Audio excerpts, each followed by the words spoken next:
नमस्कार, मी भाऊ तोरसेकर. तुम्ही बघत आहात प्रतिपक्ष.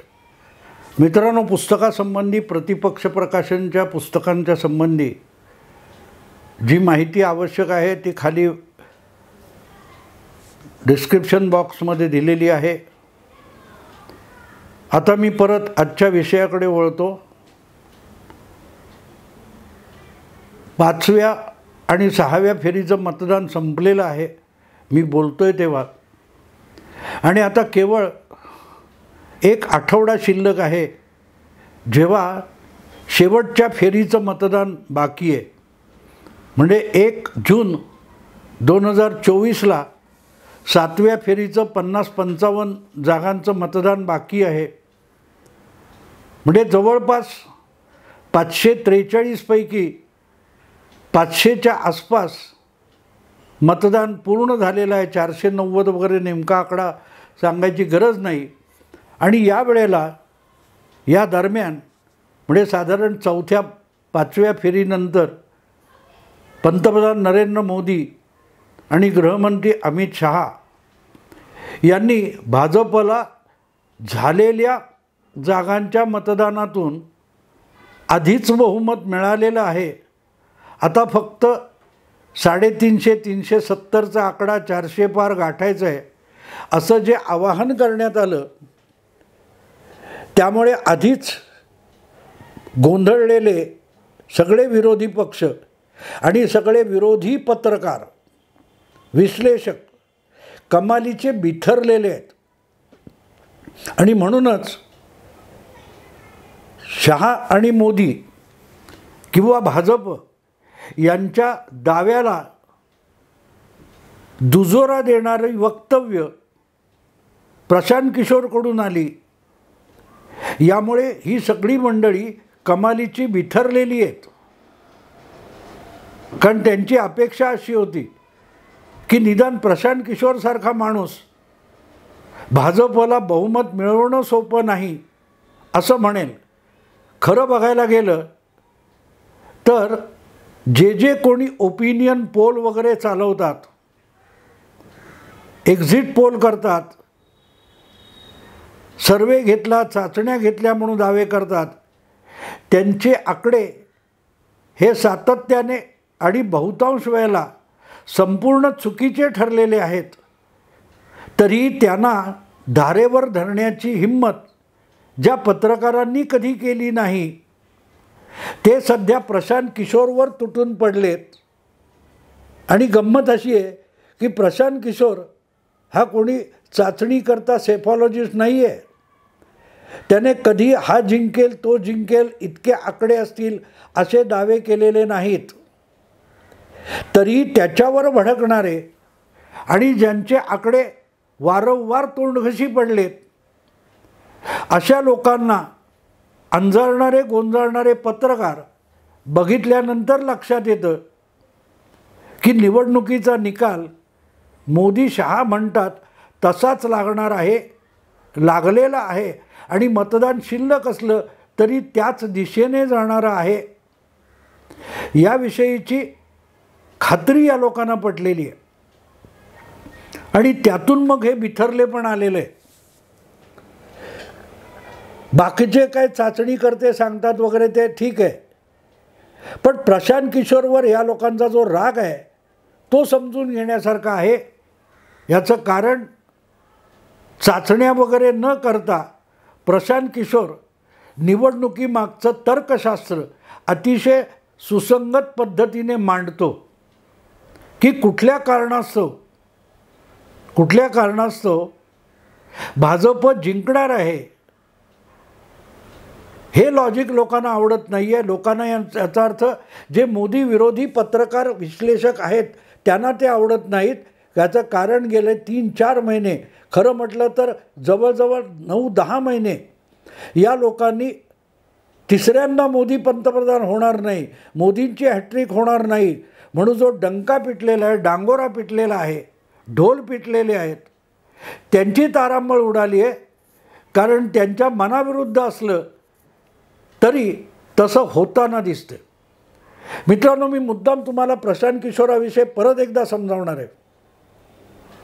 मी खूप आधी प्रशांत किशोरने जवळजवळ 2 वर्ष आधीपासून नरेंद्र मोदी तिसऱ्यांदा निश्चितपणे पंतप्रधान कसे होतील हे सांगितलेलं होतं आणि त्यावर मी एक हिंदीमध्ये व्हिडिओसुद्धा केलेला होता कि डंके की चोट पर मोदी जी तीसरी बार प्रधानमंत्री बनेंगे।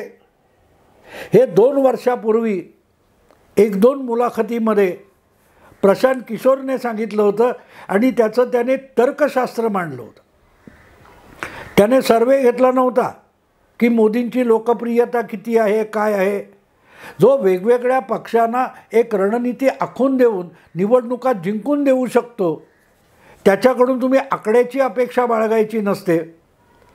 तर तो निवडणुकीमागचं पक्षांचं, नेत्यांचं, मतदाराचं, जनतेचं तर्कशास्त्र सांगतो ते समजून घेतलं पाहिजे, कारण त्या तर्कावर आधारित मतदार आपलं मत बनवत असतो। विरोधकांना आवडण्यासारखा एक मुद्दा प्रशांत किशोरने वारंवार सांगितलेला आहे आणि तो त्यांना आवडतो की मोदींची लोकप्रियता घटलेली आहे। 10 वर्षानंतर पंतप्रधानपदी राहिलेल्या नरेंद्र मोदींची लोकप्रियता घटली आहे, ही गोष्ट मोदी विरोधकांना खूप आवडते आणि तेवढा पुरता प्रशांत किशोर त्यांना आवडत होता म्हणून एकामागून एक अगदी मोदी विरोधी पत्रकारांनी प्रशांत किशोरच्या प्रदीर्घ मुलाखती घेतल्या, वेळात वेळ काढून मुलाखती घेतल्या, अगत्याने त्याला बोलवलं, कारण मोदींची लोकप्रियता घटते आहे हे त्यांना खूप आवडत होतं। बरखादत्त असेल, राजदीप सरदेसाई असेल किंवा तत्सम अनेक पत्रकार आहेत, तुम्हाला माहिती आहे, अजित, अंजुम, आशुतोष असे पत्रकार तुम्हाला माहिती आहेत की ज्यांच्यावर अतिशय न पुसला जाणारा ठळक ठसा बसलेला आहे की हे मोदींचे कट्टर शत्रू आहेत, विरोधक आहेत। ते सदोदित मोदींचा पराभव एवढं चिंतन, मनन आणि तपस्या करत असतात। त्यामुळे मोदींची लोकप्रियता घटते आहे असं प्रशांत किशोर म्हणतो म्हटल्यानंतर या सगळ्यांनी प्रशांत किशोरच्या एकापाठून एक मुलाखती घेण्याचा सपाटा लावला। पण त्यांना न आवडणारी एक गोष्ट त्याच मुलाखतीमध्ये प्रशांत किशोर अगत्याने सांगत आला आणि आजसुद्धा तीच गोष्ट तो सांगतोय की मोदी आवडतात, मोदींचं काम उत्तम आहे म्हणून मोदी तिसऱ्यांदा पंतप्रधान होतील असं मला वाटत नाही, हे प्रशांत किशोर सांगतो। पण तरीही तिसऱ्यांदा पंतप्रधान होतील त्याचं कारण स्वतः मोदी किंवा भारतीय जनता पक्ष नसून विरोधकांची दिवाळखोरी ही मोदींच्या यशाचं सगळ्यात मोठं गमक असेल अशी ग्वाही प्रशांत किशोर देतो। आणि ते काय आहे, मोदींकडे अशी काय जादू आहे की मोदी तिसऱ्यांदा लोकसभा जिंकणार आहेत आणि चांगल्या बहुमताने जिंकणार आहेत। तर त्याचं कारण त्यांनी जे सांगितले ते अतिशय सोपं आहे की विरोधकांनी जिंकण्यासाठी प्रयत्न केलेले नाहीत। एक निवडणूक संपली की पुढच्या निवडणुकीपर्यंत तयारीला लागणं आणि आपल्या ज्या ज्या त्रुटी आधीच्या निवडणुकीत होत्या, आपण कुठे कमी पडलो त्याचा अभ्यास करून तिथे डागडुजी करणं। आपण इतिहासाचे किल्ले बघतो, पूर्वीच्या काळात किल्ले जिंकण्याची लढाई असायची, बाकीच्या भूमीला किंमत नव्हती, किल्ला हे सत्ता केंद्र होतं। त्यामुळे किल्ल्याला वेढा द्यायचा, किल्ल्यावर तोफांचा भडीमार करायचा आणि त्या भडीमारातून किल्ल्याला, बुरुजाला, तटबंदीला भगदाडं पाडायची आणि मग त्या भगदाडातून विरोधकांचे, बाहेरच्या आक्रमकांचे सैनिक आत घुसायचे आणि त्या किल्ल्यात बसलेल्या, बंदिस्त असलेल्या, सुरक्षित असलेल्या शिबंदीवर हल्ला चढवला जायचा। पण तो हल्ला परतवून लावला की पहिलं काम त्या किल्ल्यातले लोक काय करायचे, तर जिथे जिथे बुरुज ढासळलेत, खिंडारं पडलेत, भगदाडं पडलीत, ती बुजवून यायची, त्याची डागडुजी करायची। आजच्या निवडणुकीच्या जमान्यामध्ये आज तुम्ही पराभूत झालात तरी तुम्ही संपलेला नाहीत, तर मग आपली जी तटबंदी आहे, आपले जे बुरुज आहेत, आपले जे किल्ले आहेत, ते मजबूत करण्यासाठी त्यांची डागडुजी करणं हे कुठल्याही राजकीय पक्षाचं पहिलं काम असतं. किंवा बाबा उत्तर प्रदेशमध्ये 80 पैकी 72 जागा 2014मध्ये भाजपने जिंकल्या. अवघ्या 8 जागा 7 जागा विरोधी पक्षांसाठी उरल्या. 5 समाजवादी पक्षाला आणि 2 काँग्रेसला मिळाल्या. पण दोघेही यादव परिवार आणि गांधी परिवार वगळता दुसरा कुठचाही उमेदवार त्या 2 पक्षांचा आलेला नव्हता आणि बसपाचं तर सुपडा साफ झाला होता. पण 5 वर्षानंतर येणाऱ्या निवडणुकीत मायावती आणि अखिलेश यांनी सपा बसपा युती केली. त्याचा फायदा त्यांना मिळाला.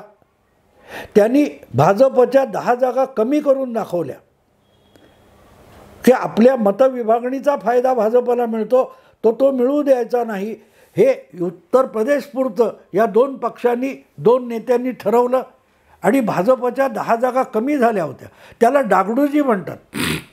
आपली एकट्याने भाजपशी लढायची ताकद नाही, तर मग आपण एकत्र येऊ, जागा वाटप करू, एकमेकांची मतं एकमेकांना देऊन अधिकाधिक जागी भाजपला मतांच्या टक्केवारीत घटवू. याला डागडुजी म्हणतात मित्रांनो.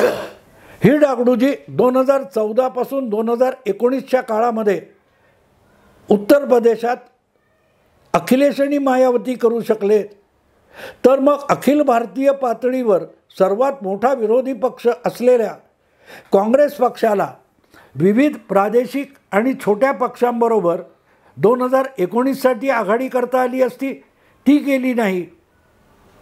2024साठी 19च्या पराभवानंतर ही आघाडी करता आली असती, ती त्यांनी केली नाही.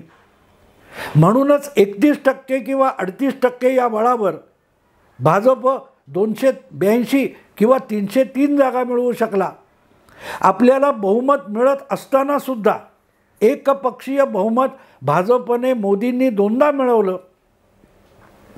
तरीही 2019 असो किंवा 2024 असो, त्या निवडणुकीतही भारतीय जनता पक्षाने आपल्या मित्र पक्षांना सोबत घेऊन त्यांच्याशी यशस्वीरित्या जागा वाटप केलं. महाराष्ट्रात अजितदादा एकनाथ शिंदे यांच्याबरोबर केलं, बिहारमध्ये नितीश कुमारबरोबर केलं, तेलंगणामध्ये TDP म्हणजे चंद्रबाबू नायडूंबरोबर केलं.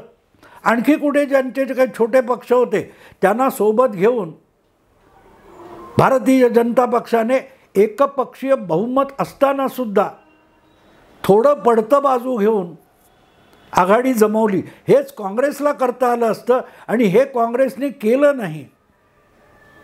या दुखण्यावर प्रशांत किशोरने बोट ठेवलेलं आहे की जर सगळ्या पक्षांची योग्य आघाडी करून काँग्रेस पक्षाने कालापव्यय केला नसता आणि यशस्वी जागा वाटप केलं असतं, सगळ्यांची एकजीव एकसंघ आघाडी उभी केली असती, तर भाजपला इतक्या सहजगत्या 2024ची निवडणूक जिंकता आली नसती.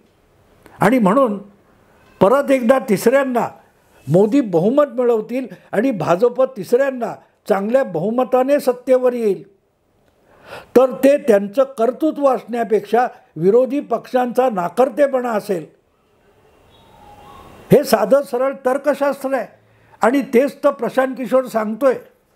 मोदींची लोकप्रियता घटत असताना, भाजपविषयीचं जनमताचं आकर्षण कमी होत असताना विरोधकांसमोर पर्याय देणं हे प्रमुख विरोधी पक्ष म्हणून काँग्रेसचं काम होतं. इंडी आघाडी बनवणाऱ्यांची जबाबदारी होती, ती त्यांनी पार पाडली नाही. त्याचा फायदा मोदींना आणि भाजपला मिळणार. आणि तो फायदा कुठे मिळू शकतो हे पण प्रशांत किशोर सलग 4 महिने सांगत आला. उत्तर आणि पश्चिम भारत हे भाजपचे स्ट्रॉंग होल्ड आहेत, बालेकिल्ले आहेत. पूर्व आणि दक्षिण या ठिकाणी भाजप दुबळा आहे, तर आपल्या दुबळ्या जागी अधिक मेहनत भाजप घेतोय. पण उत्तर आणि पश्चिम भागामध्ये विरोधी पक्ष दुबळे आहेत, तर तिथे अधिक मेहनत घेण्याचं काम विरोधकांनी केलं नाही तर त्याचा फायदा भाजपला मिळणार. हे साधं तर्कशास्त्र आहे, आकडेशास्त्र नाही आहे. पण ते नाकारायचं म्हणजे सत्य नाकारायचं, डोळे मिटून घ्यायचे आणि म्हणायचं सूर्य उगवला नाही, सूर्य उगवणार नाही, म्हणून सूर्य उगवायचा थांबत नाही. आपल्याकडे मराठीमध्ये म्हण आहे ना, म्हातारीने कोंबडं झाकलं म्हणून सूर्य उगवायचा थांबत नाही. कारण कोंबडा आरवला नाही तर सूर्य उगवतो असं नाही, सूर्य उगवणार नाही असं नाही. कोंबडा आरवण्याने सूर्य उगवत नाही, सूर्य उगवण्याची परिस्थिती दिसते तेव्हा कोंबडा आरवतो. त्यामुळे कोंबडा झाकून ठेवला, काळोखात ठेवला म्हणून सूर्य उगवायचा थांबणार नाही, ती जगरहाटी आहे. त्यामुळे कुठच्याही सामन्यामध्ये, शर्यतीमध्ये, स्पर्धेमध्ये प्रतिस्पर्धी धावणार नसतील आणि तेवढ्या जोशात धावायची तयारी करणार नसतील तर ज्याने तयारी केलं आहे आणि जो अधिकाधिक ताकद लावून धावण्याचा प्रयत्न करतोय तो शर्यत जिंकणार. हे साधं तर्कशास्त्र आहे. तो आपल्याला आवडता आहे आणि तो दुबळा आहे आणि तो धावू शकत नाही आहे, तरी तो आवडता आहे म्हणून तोच ती शर्यत जिंकणार आहे असा दावा करणं मूर्खपणाचं होतं. आणि त्या विरोधकांच्या आणि विरोधी बुद्धिजीवींच्या दुखण्यावरच प्रशांत किशोरने बोट ठेवलं की तुम्ही इंडिया आघाडी पाटणा, बंगलोर, मुंबईत बनवली, पण त्यानंतर 3 महिने या आघाडीचं पुढे काहीही झालं नाही. सगळे 5 विधानसभांमध्ये रमून गेले आणि त्यामुळे आघाडीविषयी लोकांच्या मनात ज्या अपेक्षा तयार झाल्या होत्या त्याच्यावरून इंडिया आघाडीच्याच पक्षांनी आणि नेतृत्वाने बोळा फिरवला. एकमेकाची उणीदेवणी काढत बसले, जागा वाटपावरून भांडत बसले. राहुल गांधी पदयात्रेला निघून गेले. ज्या वेळेला जागा वाटप आवश्यक होतं त्यावेळेला राहुल गांधी हे पदयात्रा करत फिरले आणि इंडिया आघाडी ही निष्क्रिय, निपचित पडून राहिली. त्यामुळे निवडणूक प्रचारात आरंभापासून 6 महिने आधीपासून भारतीय जनता पक्षाने मोदींनी आघाडी घेतली आणि म्हणून मोदी जिंकणार आहेत. ते मोदींच्या कर्तृत्वापेक्षा विरोधी पक्ष आणि नेत्यांच्या नाकर्तेपणामुळे जिंकणार आहेत. हे सत्य मोदी विरोधी पत्रकारांना, बुद्धिजीवींना, पक्षनेत्यांना, प्रवक्त्यांना पचेनासं झाले आहे. आणि म्हणून मग मोदी बाजूला पडले आणि प्रशांत किशोरला टार्गेट करून त्याच्यावर हल्ले करणं सुरू झालं. म्हणून सत्य बिघडणार नाही आहे. घाटामध्ये रस्त्यावर जे अपघात स्थळाचे फलक लागलेले असतात, वळणं, वेडी वाकडी वळणं असे बोर्ड लागलेले असतात, त्या बोर्डला ढकलून गाडी पुढे जाईल तर गाडी खड्ड्यात जाऊन, दरीत जाऊन पडते, फलकाचं काही नुकसान होत नाही. तसा प्रशांत किशोर हा त्या स्पर्धेतला नाही किंवा तुमचा विरोधक पण नाही आहे. पण त्याने खोटं का होईना मोदी हरणार असं म्हणावं ही या खोड्यांची अपेक्षा आहे.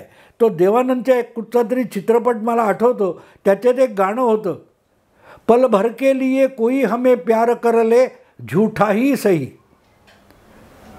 2 पल के लिए कोई ऐतबार कर ले झूठा ही सही. म्हणजे खोटं खोटं का होईना मोदी पडेल असं म्हणा, आम्हाला ते आवडेल. मोदी पडला नाही तरी चालेल, भाजप जिंकला तरी चालेल, पण भाजप जिंकणार आहे असं म्हणा की आम्ही तुम्हाला महान अभ्यासक, चाचणीकर्ते, सेफॉलॉजिस्ट म्हणून प्रमाणपत्र देतो. ही भूमिका आहे. आणि म्हणून ही सगळी मंडळी प्रशांत किशोरवर बिथरलेली आहेत. पण प्रशांत किशोरचं कुठलंही नुकसान होणार नाही, कारण प्रशांत किशोर त्या स्पर्धेतच नाही आहे. प्रशांत किशोर मोदींच्या विरोधात सुद्धा बोलत नाही, मोदींच्या बाजूने सुद्धा बोलत नाही. तो या सगळ्या लोकसभा निवडणुकीत कुठल्याही बाजूने उभा राहिलेला नाही, तर अतिशय तटस्थपणे या निवडणुकीचं विश्लेषण आणि विवेचन प्रशांत किशोरच करतोय. आणि म्हणून मोदींचं गुणगान न करता सुद्धा मोदी जिंकून येणार, चांगल्या मतांनी येणार, त्यांचं संख्याबळ वाढणार, हे नावडतं सत्य देखील प्रशांत किशोर सांगतोय आणि त्याचा तर्क पण सांगतोय. तो तर्क समजून घेणं आवश्यक आहे. त्यापेक्षा प्रशांत किशोरलाच आरोपी ठरवून त्याच्यावर दोषारोप करणं, हेत्वारोप करणं म्हणजे आपल्या मूर्खपणावर शिक्कामोर्तब करणं आहे. कारण आता सगळे बुडबुडे वगैरे उडवायची वेळ संपत गेलेली आहे. अवघ्या 7 दिवसामध्ये 10 दिवसामध्ये निकाल समोर येणार आहेत आणि त्यात मोदी जिंकले तर प्रशांत किशोरला काय राष्ट्रपती पदक मिळणार नाही आहे. मुद्दा इतकाच आहे की राहुल गांधी यांच्या नेतृत्वाखाली विरोधी पक्षाची धुळधाण उडवली गेलेली आहे. त्यामुळे न लढता, न मेहनत घेता सुद्धा मोदी सहजगत्या तिसऱ्यांदा पंतप्रधान होणं शक्य होतं. पण तरीही मोदी, शहांनी आणि भारतीय जनता पक्षाने प्रचंड मेहनत घेतलेली आहे. आपले प्रतिस्पर्धी रेसमध्ये सुद्धा नाहीत, तरीही आपलाच रेकॉर्ड आपणच मोडण्यासाठी अधिक वेगाने दौडणारा एखादा स्पर्धक असतो. तशा स्थितीत मोदी, शहा मेहनत घेत आहेत आणि त्यांचे विरोधक आळशी पडलेले आहेत. तर त्याचं खापर प्रशांत किशोरच्या डोक्यावर फोडणारे आपण किती बिथरलो आहोत त्याचंच प्रदर्शन मांडतायत, एवढंच खरं आहे. कारण प्रशांत किशोर ना मोदींना मदत करत आहे, ना विरोधकांच्या विरोधी कुठलीही कारवाई करत आहे. तो सत्य बोलण्याची हिंमत करतो. ज्यांना सत्य पचवता येत नाहीत तेच प्रशांत किशोरवर दोषारोप करत आहेत. असो मित्रांनो, आता इथेच थांबतो. आवडलं लाईक करा, शेअर करा, सबस्क्राईब करा. नमस्कार.